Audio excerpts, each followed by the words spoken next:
High বন্ধুরা, তোমরা কেমন আছো? আশা করি ভালো আছো। আমিও খুব ভালো আছি। আজকে আমি কৃষ্ণনগর থেকে পিয়ালি তোমাদের জন্য নিয়ে চলে এসেছি একটা সুন্দর দেখো মিষ্টি ভিডিও। সেটা কি, বাসন্তী পুজো। কৃষ্ণনগর রাজবাড়িতে দুদিন আগে শেষ হয়েছে বাসন্তী পুজো। 4 দিন ধরে এটি চলেছে। তো আমি গিয়েছিলাম অষ্টমীর দিন।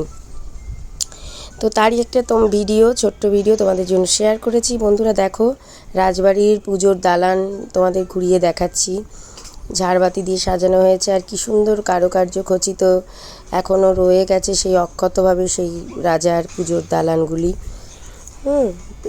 তো রিপেয়ার তো হয়েছে একটু আধটু, কিন্তু যেটুকু ওরা রাখতে পেরেছে সেটুকু রেখেছে আমাদের দেখানোর জন্য। আর সেইখানে বাসন্তী পুজো যেখানে হয়েছে রাজার ঠাকুর দালানে, সেইখানে দর্শনার্থীদের জন্য বাইরে রাখা হয়েছিল সেখানে রাজার ব্যবহৃত নানা রকমের জিনিস, রাজা রানীর।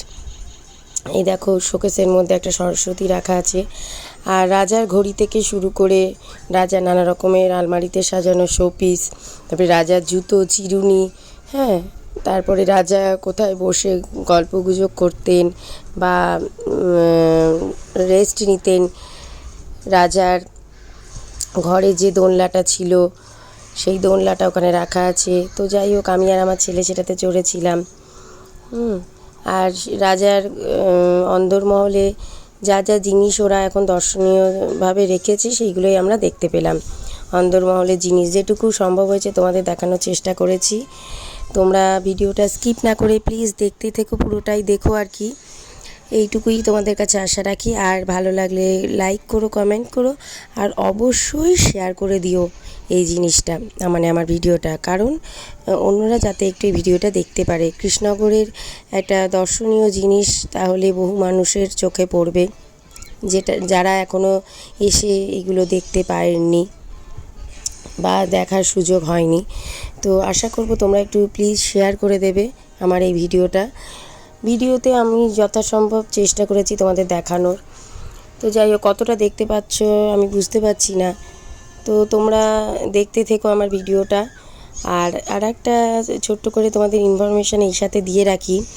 কাল থেকে শুরু হয়েছে কৃষ্ণনগর রাজবাড়ির মাঠে বারোদোলের মেলা। 3 দিন ধরে চলবে। রাজবাড়ির ঠাকুর দালানে ঠাকুর রাখা থাকবে। 3 দিন ধরে সেই ঠাকুর দেখা চলে। 3 দিন পর আর তোমরা দেখতে পারবে না, কারণ সেগুলো নিয়ে চলে যায়। 12 রকম জায়গা থেকে এই 12 রকমের ঠাকুর আসে। গোপাল, রাধাকৃষ্ণ এসবই থাকে। তো তোমরা চেষ্টা করো 3 দিনের মধ্যে আসা। 3 দিন, কাল, আজ আর গতকাল আছে। গতকাল গেছে, আর আজ আর কালকে এই ঠাকুর থাকবে। তো তারপরে ঠাকুর থাকবে না, কিন্তু বারোদোলের মেলাটা চলবে 20 দিন ধরে, 20-22 দিন ধরে চলে। ভাঙা মেলা চলে তারপর 4-5 দিন ধরে। তো বন্ধুরা, তোমরা বারোদোলের মেলা চলে এসো তাড়াতাড়ি। যারা যারা এখনও দেখোনি, এতদিনের মধ্যেও দেখে উঠতে পারোনি আর কি কোনো কারণে, তারা অবশ্যই এবছর চলে এসো বারোদোলের মেলা দেখতে। আর বারোদোলের মেলা মানেই জানো তো, প্রচুর জিনিস আছে, প্রচুর দোলনা আছে। আর নদিয়ার মধ্যে এটা খুবই নামকরা, রাধাকৃষ্ণচন্দ্রের জায়গায় এটা হয়, রাধাকৃষ্ণচন্দ্রের মাঠে হয় বারোদোলের মেলা। তো প্লিজ বন্ধুরা, তোমরা চলে এসো বারোদোলের মেলা দেখতে আমাদের শহরে। আর ভিডিওটা ভালো লাগলে তোমরা কমেন্ট করো প্লিজ। আর আমার সাথে রোজ থাকতে যদি চাও, তাহলে আমার প্রোফাইলটা ফলো করে রেখো। আজকের মতো এইটুকু, আবার অন্য দিন আসবো নতুন ধরনের ভিডিও নিয়ে। টাটা, ভালো।